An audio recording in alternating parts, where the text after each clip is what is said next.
네, 전해드린 대로 이 거액의 코인 투자 논란으로 민주당을 탈당한 이 김남국 의원에 대한 제명안 이 국회 윤리특위 소위에서 부결됐습니다. 자, 두 분과 함께 정치권 소식 자세히 알아보죠. 김영우 전 자유한국당 의원, 김여은 전 민주당 선대위 대변인 나왔습니다. 안녕하십니까? 네, 안녕하세요. 네, 반갑습니다. 자, 찬성과 반대 3대3 동수였습니다. 결국 부결이 된 거죠. 표결 결과 관련해서 여야 입장부터 들어보도록 하겠습니다. 저는 일단 국민 여러분께 송구하게 생각하고요. 윤리위원회 첫 회의 때 제가 윤리특별위원회 프로세스로 이 징계안을 진행한다면 언제 될지 모르기 때문에 여야 간 원내 지도부 합의에 의해서 김남국 의원 징계안을 제명안을 본회의에 직회부하자는 제안을 했었습니다. 사실 오늘 이런 일이 일어날 것을 사실은 우려했었고 예견했었습니다. 김남국 의원이 본인이 다음에 출마하지 않는다는 정치적 권리를 포기한 상태에서 계속해서 이것만 강행한다는 것은 안 맞는다. 이런 판단도 있었습니다. 자, 지금 직접 들어보셨습니다만 여야 각각 이 3명씩 6명으로 이 특위와 소위가 구성이 돼 있죠. 찬성과 반대가 3대3. 그러니까 과반이 안 돼서 부결이 된 겁니다. 그러니까 민주당 의원 이 3명 전원이 반대표를 던진 거 아니냐 이렇게 볼 수가 있겠죠. 투표 결과는 놓고는 어떻게 보십니까? 기가 막힙니다. 그러니까 윤리에도 이제는 여당 윤리가 따로 있고 야당 윤리가 따로 있는 거예요. 굉장히 희한한 정치가 되고 있는데 그 3대3 완전히 갈리지 않았습니까? 그렇습니다. 이렇게 보면은 이제 국회 윤리위는 김남국 의원 남은 임기를 보장하는 그런 그 임기 보장 특위가 된 겁니다. 그 사실상 그 윤리심사 그 자문위원회, 윤리특위 자문위원회에서는 의원직 제명을 건의했었잖아요. 그것이 아마 일반적인 국민들의 도덕 감정 기준이라고 봅니다. 상임 위 때 수백 번 코인 거래를 했는데도 불구하고 제명되지 않는다. 이것은 뭐 제 식구 감싸기를 넘어서 정말 있을 수 없는 일이 벌어졌다 생각하는데 이것 때문에 이제 김남국 의원은 내년 5월 말까지 남은 임기를 다 채우게 생겼어요. 그렇죠. 그 세비 따박따박 다 받을 겁니다. 한 달에 뭐 1,000 몇백만 원 되죠. 다 합해서 하면 6억 얼마가 될 것 같은데 그러면서 민주당 그 특위 소위 의원 송 의원은 또 그런 얘기까지 했잖아요. 방금 전에 김남국 의원이 내년에 그 불출마 선언을 했기 때문에 출마 포기를 했는데 그것이 이제 국회의원의 마치 권리처럼 이렇게 권리를 내려놓은 것처럼 얘기했는데 국회의원이 그 선거에 출마하는 게 권리가 아닙니다. 더더군다나 김남국 의원처럼 이렇게 중죄를 졌으면은 당연히 출마 포기하는 게 의무죠, 책임이죠. 근데 이것을 마치 권리를 내려놓은 양 생각하는 민주당의 이 윤리관, 윤리의식, 야당의 윤리의식이 땅에 떨어졌다 생각을 하고 결국은 국회 윤리위원회는 무용지물이 된 것 같아요. 알겠습니다. 그리고 아마 앞으로 무슨 뭐 다른 징계안 얘기한다고 그러는데 내년 총선까지 유야무야 될 겁니다. 그렇게도 예상합니다. 네, 저는 그렇게 봐요. 알겠습니다. 자, 이제 당초 제명안 표결은요. 지난 22일에 이루어질 예정이었지만 말씀해 주신 대로 김남국 의원의 회기를 1시간 남겨놓지 않고 돌연 불출마 선언을 하면서 연기가 됐습니다. 결국 이제 불출마 선언에 영향을 미쳤다 이렇게 해석을 할 수밖에 없는 상황인데 제명안 부결에 대해서 우리 김여은 전 대변인께서는 어떻게 보십니까? 그러니까 저는 예견된 결론이었던 것 같습니다. 어차피 예견된 결론이라 같이 보셨군요. 그러니까 그때 22일 날 그 소위에서 투표할 때만 해도 여론이 그래도 제명을 하지 않겠냐. 왜냐하면 윤리자문위원회에서도 제명을 건의했기 때문에 아마 소위에서도 여론을 좀 반영을 해서 제명할 거라고 상당히 많은 그 예측들이 있었는데 김남국 의원이 1시간 전에 불출마 선언을 하면서 조금 더 논의를 하겠다. 그렇게 가면서 이건 뭐 제명이 잘 안 되지 않겠냐 했는데 예상대로 그렇게 결과가 나왔습니다. 그러면 결국 불출마 선언이 이 결과에 영향을 미쳤다는 건데 이걸 명분으로 보기는 너무 어려운 것 같고요. 어제 이제 양당 간사들이 브리핑을 했습니다. 특히 이제 그 민주당 송기현 의원 이 얘기 보면 이제 의원들 사이에 이제 여러 가지 의견이 있었다 이런 얘기를 쭉 하면서 유권자들이 뽑은 선출직의 특성상 좀 제명은 적지 않나라는 의견이 있었다 이런 얘기를 하거든요. 예. 방금 김영우 의원님도 말씀을 하셨지만 그러니까 이제 정치인이 특히 이제 유권자들이 직접 뽑은 선출직 국회의원은 예. 마치 선출이 되면 동시에 무슨 임기 내에 무슨 문제가 있어도 마치 면죄부를 받은 것처럼 좀 그렇게 생각하는 경향이 있는 것 같습니다. 예. 그런데 유권자들이 국회의원을 선출할 때는 나를 대리해서 예. 정치를 잘 해달라 이런 뜻인데 마치 국회의원이 당선이 되고 나면 그게 모두 특권인 것처럼 예. 그런 저는 이제 정치 문화도 좀 바뀌어져야 된다 그렇게 보여집니다. 알겠습니다. 두 분 다 뭐 지적을 해주셨습니다만 이 김남국 의원 제명안이 사실상 무산이 되면서 일각에서는 이재명 대표의 의중이 담긴 건 아니냐 이런 얘기도 나오고는 있습니다.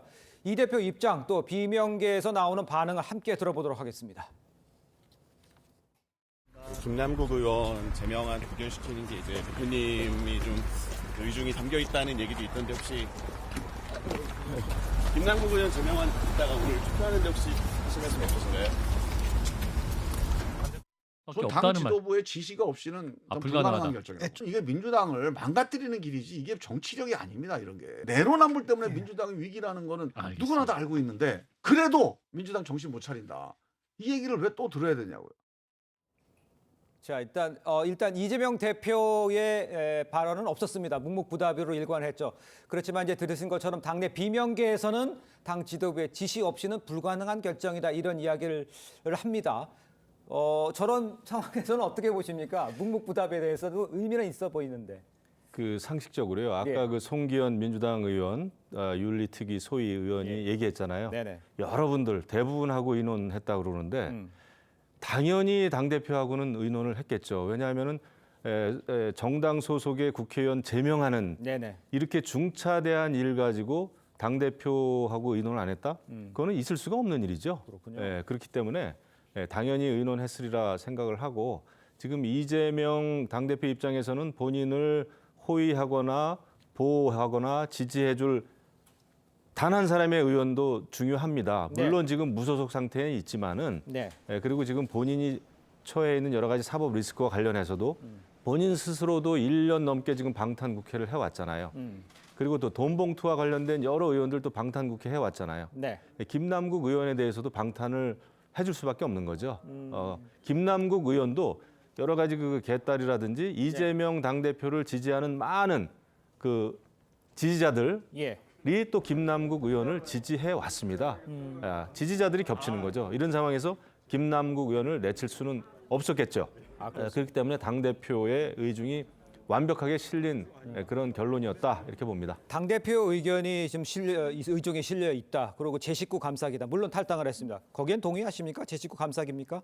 그래서 이제 이 제19가 그러니까 민주당 안에 사람들을 감쌌냐 뭐 그렇게 볼 수도 있겠지만 네. 만약 국민의힘에 이런 경우가 있었을 때 그럼 국민의힘이 정말 단호하게 동료 의원에 대해서 제명을 또 의결할 수 있었을까? 저는 그것도 쉽진 않았다고 봅니다. 이제 김남국 의원이 뭐 민주당의 이제 주류 의원에 가까웠기 때문에 그런 식이면 무슨 누구나 다 뭐 잘못 저질러도 안 된다는 거 아니에요? 그러니까 이제 민주당의 그 제19 감사기 되겠지만 저는 이게 전반적인 여의도의 분위기 아닌가 싶습니다. 이제 특히 동료 의원들에 대해서 어떤 인신상의 결론을 내릴 때는 상당히 좀 이제 뭐 마음이 약해지거나 주저하거나 이런 부분이 있기 때문에 뭐 민주당이 뭐 특별히 김남국 의원을 감싸기라기보다는 저는 국회에 그냥 만연된 하나의 그 문화가 아닌가 그런 생각도 들어봅니다. 그래서 이 윤리 제도를 좀 바꿔야 된다 이런 이야기도 나오고 있다는 말씀 좀 함께 제가 드리고요. 제명안이 부결이 되면서 앞으로 김남국 의원에 대한 이 징계가 어떻게 처리가 될지 주목이 됩니다.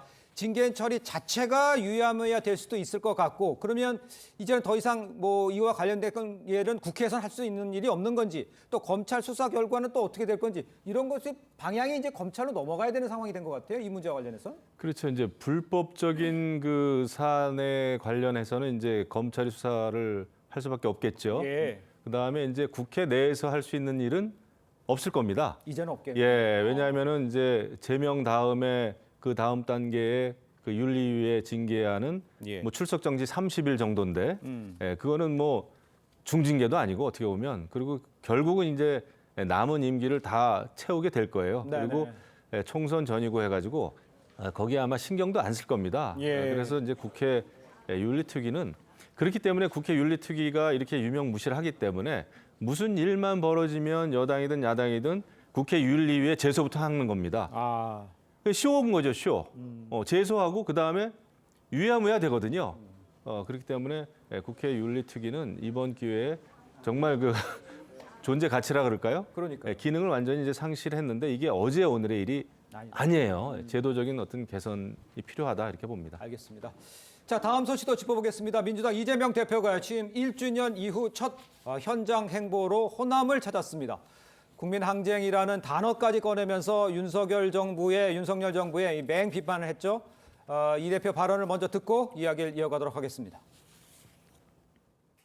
국민을 대리해야 될 대통령이 마치 왕이 된 것처럼 국민을 폭력적으로 억압하고 있습니다.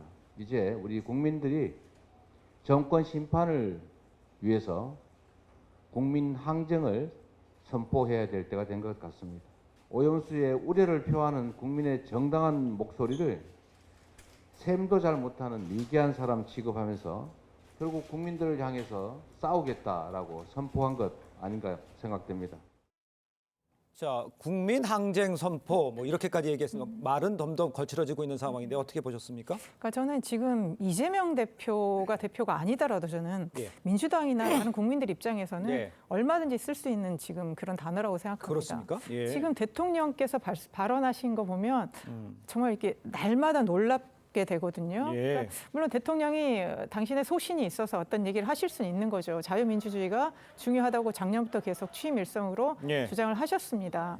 뭐 그러면 자유민주주의를 확산시키고 뭐 우리나라를 잘 살게 만들겠다. 네네. 이런 건 좋은데요. 최근의 발언들은 한두 번이 아니라 마치 우리나라에는 자유민주주의를 흔드는 공산 전체주의 세력이 있다. 예. 양 세력이 지금 대립을 하고 있고 예. 여기에 이제 허위 선정, 날조를 하는 대한민국의 정체성을 흔드는 세력이 있다. 이런 얘기를 계속 거듭해서 말씀을 하고 계시기 때문에 과연 대통령께서는 우리 국민들을 어떻게 보시는지 예. 그러니까 당신과 생각이 다른 사람은 공산 전체주의 세력이고 네. 반국가 세력이고 싸워야 되는 사람이다. 예. 이런 식으로 자꾸 규정을 해버렸고 특히 오염수 문제에 대해서 반대하는 사람들조차도 이런 반국가 세력을 지금 몰고 있거든요. 이게 그냥 대통령이 한마디 하셨다고 넘어갈 일이 아니기 때문에 네네. 국민 입장에서는 과연 대통령께서는 우리 국민을 어떻게 인식하고 계신가 이건 아니지 않는가 이런 여론들이 강해질 수밖에 없습니다.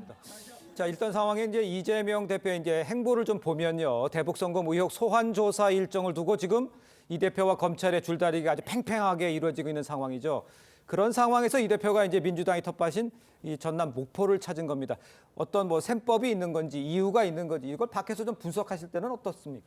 지금 이재명 대표는 크게 두 가지 그 전투를 벌이고 있어요. 예. 본인의 이제 사법 리스크와 관련해서 이건 검찰의 조작 수사다 네네. 해가지고 이것에 대해서 이제 당당하게 맞서서 싸우겠다라는 거 하나 하고 예. 또 하나는 그 일본 후쿠시마 오염 처리수에 대한 반일 운동입니다. 일본이 제2의 태평양 전쟁을 지금 벌이고 있다 네. 이렇게 얘기하는 거죠. 예. 그러다 보니까 지금 이재명 당대표는 반정부 투쟁과 반일 투쟁을 지금 하고 있는 거예요.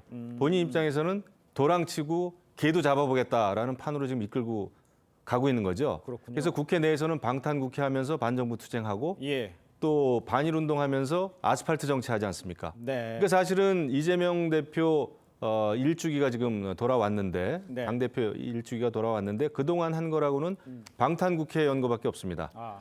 또 그 어떻게 보면은 위장 그 혁신위원회 열어가지고 방탄국회 열고 네. 그다음에 불체포 특권 내려놓기 위장쇼하고 다 도루묵되지 않았습니까? 예. 이런 상황에서 반정부 투쟁과 반일 운동을 하면서 아스팔트 정치를 계속 이어나가고 있는데 이것은 이렇게 함으로 해가지고 본인의 사법 리스크를 조금이라도 약화시키려고 하는 예. 그런 그냥 투쟁이에요. 그래서 저는 일주기를 맞는 이재명 대표는 오히려 민주당이 해야 될 제대로 된 개혁을 하나도 하지 못한 채 예. 내년 총선도 아마 굉장히 어렵게 끌고 가고 있지 않나.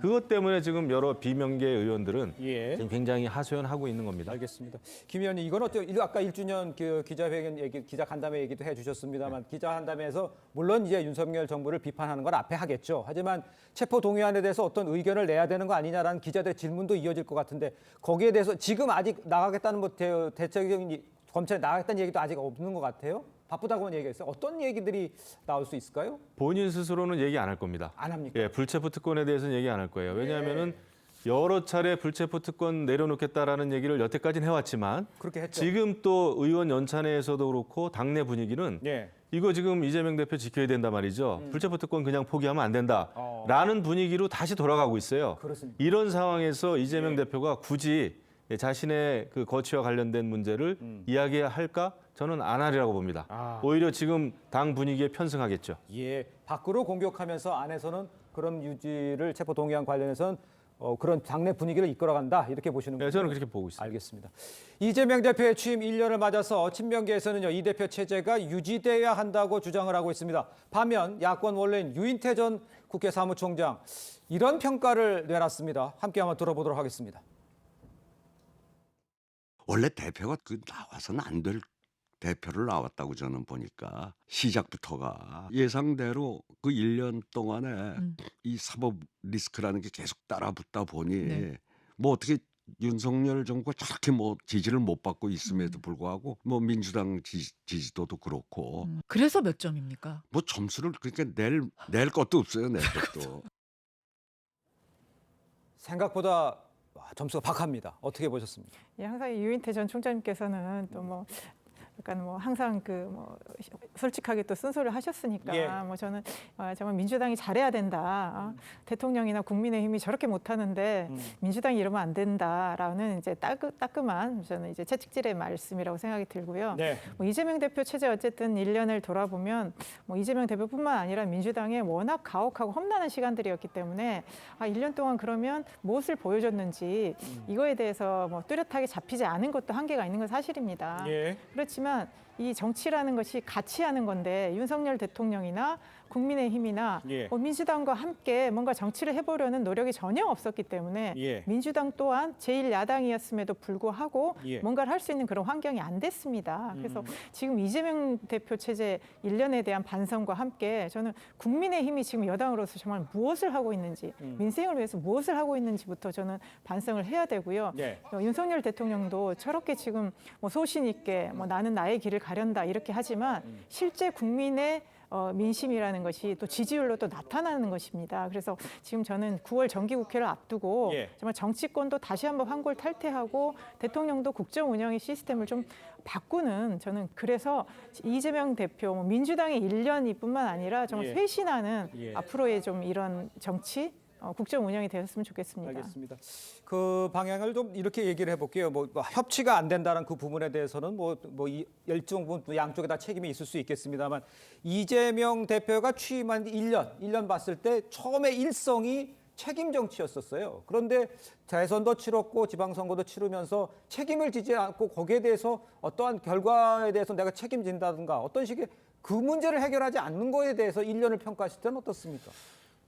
책임을 전혀 지지 않았죠. 예. 불체포 특권 포기하지 않았잖아요. 네. 방탄국회 했잖아요. 예. 그러니까 전혀 책임지는 모습을 보이지 않았고 그냥 반정부 투쟁하는 거예요. 그리고 처음에는 뭐 100번이라도 검찰 소환에 응하겠다고 그랬는데 예. 지금 보십시오. 검찰 소환 날짜 가지고 전혀 지금 그 딴소리 하잖아요. 네. 본인이 나가고 싶은 날짜에 나가겠다라고 하면서 이제는 검찰 소환에 응하겠다라는 게 아니라 검찰 소환에 당당히 맞서 싸우겠다라는 전략입니다. 아하. 그렇기 때문에 이제 책임 정치하고는 거리가 너무 멀고 책임 정치를 강조하는 정치 지도자였으면은 당 대표 출마를 못했죠. 네. 그때 대선에서 지지 않았습니까? 예. 그런데 국회의원 출마하고 당 대표 출마하고 민주당 두 쪽 내고 그것은 책임 정치하고는 거리가 멀어도 너무나 멀다. 예.